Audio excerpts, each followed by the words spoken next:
അസ്സലാമു അലൈക്കും വറഹ്മത്തുള്ളാഹി. ബിസ്മില്ലാഹിർ റഹ്മാനിർ റഹീം. കച്ചവടക്കാർ യൂസുഫിനെ കിണറ്റിൽ നിന്ന് പുറത്തെടുത്ത് ഈജിപ്തിൽ കൊണ്ടുപോയി വിറ്റതായി കഴിഞ്ഞ ക്ലാസ്സിൽ വിശദീകരിച്ച ആയത്തുകളിൽ നിന്നും നാം പഠിച്ചു. ഈജിപ്തിൽ യൂസുഫിനെ വാങ്ങിയത് രാജകൊട്ടാരത്തിൽ സ്വാധീനമുള്ള ഒരു പ്രഭുവായിരുന്നു. അദ്ദേഹത്തിൻ്റെ പേരോ അദ്ദേഹത്തിന് രാജകൊട്ടാരത്തിലുണ്ടായിരുന്ന ജോലി എന്തായിരുന്നു എന്നോ ഖുർആനിൽ പറയുന്നില്ല.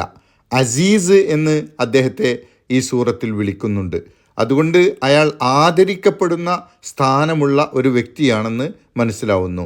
കഥാവിവരണത്തിൽ ഇനിയുള്ള കുറച്ച് രംഗങ്ങൾ അദ്ദേഹത്തിൻ്റെ കൊട്ടാരത്തിലാണ് നടക്കുന്നത്. അടിമച്ചന്തയിൽ നിന്നാണ് യൂസുഫിനെ വാങ്ങിയതെങ്കിലും യൂസുഫിനെ കണ്ടപ്പോൾ തന്നെ അവൻ ഒരടിമയല്ല, ഒരു കുലീന കുടുംബത്തിൽപ്പെട്ട ആളാണ് എന്ന് അദ്ദേഹത്തിന് ബോധ്യപ്പെട്ടിരുന്നു. പിന്നെ കൂടുതൽ വിവരങ്ങൾ യൂസുഫിൽ നിന്ന് അദ്ദേഹം മനസ്സിലാക്കുകയും ചെയ്തപ്പോൾ യൂസുഫിനെ നന്നായി പരിപാലിക്കണമെന്ന് അദ്ദേഹത്തിന് തോന്നി. അക്കാര്യം അദ്ദേഹം ഭാര്യയോട് പറഞ്ഞു. അദ്ദേഹത്തിൻ്റെ ഭാര്യയുടെ പേര് സുലൈഖ എന്നാണ് എന്ന് ഖുർആൻ വ്യാഖ്യാതാക്കൾ പറയുന്നു. എന്നാൽ ഖുർആനിൽ ഭാര്യയുടെ പേര് പറയുന്നില്ല. ഏതായാലും അവർക്ക് കുട്ടികളുണ്ടായിരുന്നില്ല എന്ന് മനസ്സിലാക്കാൻ കഴിയുന്നു. അതുകൊണ്ട് ഒരടിമയായിട്ടല്ല, സ്വന്തം മകനെ പോലെ യൂസുഫിനെ വളർത്താൻ അദ്ദേഹം ഭാര്യയോട് പറഞ്ഞു. യൂസുഫ് കൊട്ടാരത്തിൽ നല്ല സൗകര്യങ്ങളോടെയും സ്വാതന്ത്ര്യത്തോടെയും വളർന്നു. അദ്ദേഹം ആ കൊട്ടാരത്തിലെ കാര്യങ്ങൾ കൈകാര്യം ചെയ്തുകൊണ്ട് ആ കൊട്ടാരത്തിലെ ഒരംഗമായി മാറി. ഇതൊന്നും യാദൃശ്ചികമായി സംഭവിച്ചതല്ല. ഇതൊക്കെ അള്ളാഹു യൂസുഫിന് ഈജിപ്തിൽ താമസമൊരുക്കുന്നതിൻ്റെ ഭാഗമായി പ്ലാൻ ചെയ്ത് നടപ്പാക്കിയ നടപടികളായിരുന്നു. അവിടെ വെച്ച് അദ്ദേഹത്തിന് പ്രവാചകനാകാനും ഭാവിയിൽ ഈജിപ്തിൻ്റെ ഭരണമേറ്റെടുക്കാനുമുള്ള ഗുണങ്ങൾ ആർജിക്കാനുള്ള അവസരം അള്ളാഹു ഒരുക്കുകയായിരുന്നു.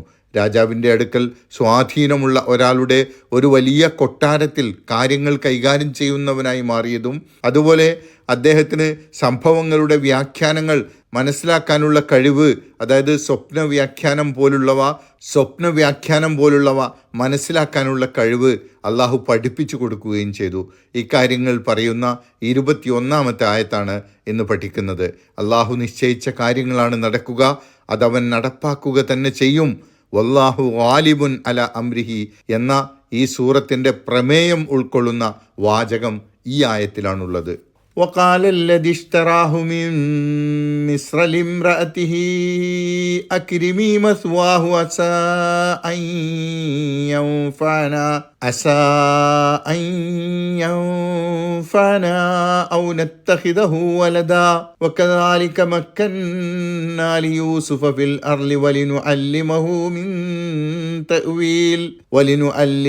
من تأويل الأحاديث والله غالب على أمره ولكن أكثر الناس لا يعلمون.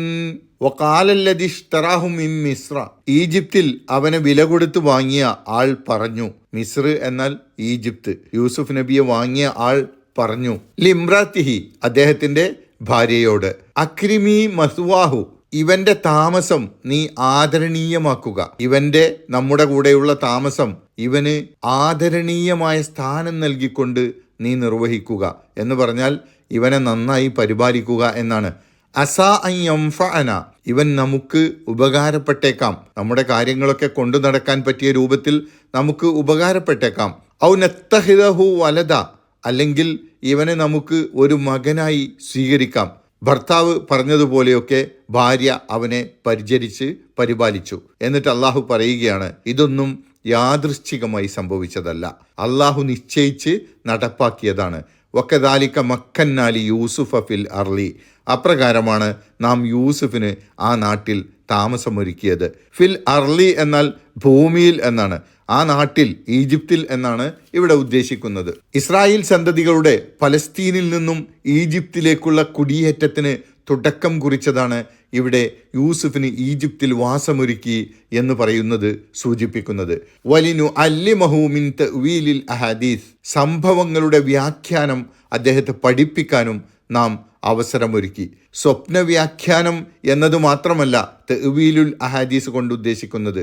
എന്തെങ്കിലും സംഭവങ്ങൾ ഉണ്ടാവുമ്പോൾ അതിൻ്റെ പര്യവസാനം എന്താവും എന്ന് മനസ്സിലാക്കി അത് അവതരിപ്പിക്കാനുമൊക്കെയുള്ള കഴിവിനെയാണ് തഅ്വീലുൽ അഹാദീസ് എന്ന് പറയുന്നത്. ഇതൊക്കെ അള്ളാഹു ആ സന്ദർഭത്തിൽ അദ്ദേഹത്തിന് പഠിപ്പിച്ചു കൊടുത്തു. അത് പഠിക്കാനുള്ള സൗകര്യങ്ങൾ അള്ളാഹു അവിടെ ഉണ്ടാക്കി കൊടുക്കുകയും ചെയ്തു. വല്ലാഹു ഗാലിബുൻ അല അംരിഹി, അള്ളാഹു അവൻ നിശ്ചയിച്ച കാര്യം നടത്തുക തന്നെ ചെയ്യും. അള്ളാഹു ഉദ്ദേശിച്ച കാര്യം നടപ്പാക്കുന്നതിന് അള്ളാഹു സ്വീകരിക്കുന്ന നടപടികൾ മറ്റുള്ളവർക്ക് മനസ്സിലാവുകയില്ലെങ്കിലും അള്ളാഹു നിശ്ചയിച്ച കാര്യങ്ങൾ അവൻ ഉദ്ദേശിച്ച രൂപത്തിൽ പൂർത്തീകരിക്കുക തന്നെ ചെയ്യും. ഇത് തന്നെയാണ് ഈ കഥാവിവരണത്തിലെ ഓരോ പ്രധാനപ്പെട്ട സംഭവങ്ങളിലും നാം കാണുന്നത്.